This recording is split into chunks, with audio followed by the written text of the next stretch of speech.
कोकणातला शिमगा म्हटलं की पालखी, शंकासूर, होम हे आलंच.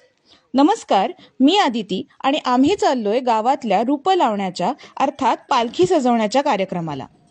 होळी पौर्णिमेच्या दिवशी पालखी ग्रामदेवतेच्या मंदिरात अशी सजवून मंदिरातनं बाहेर निघते.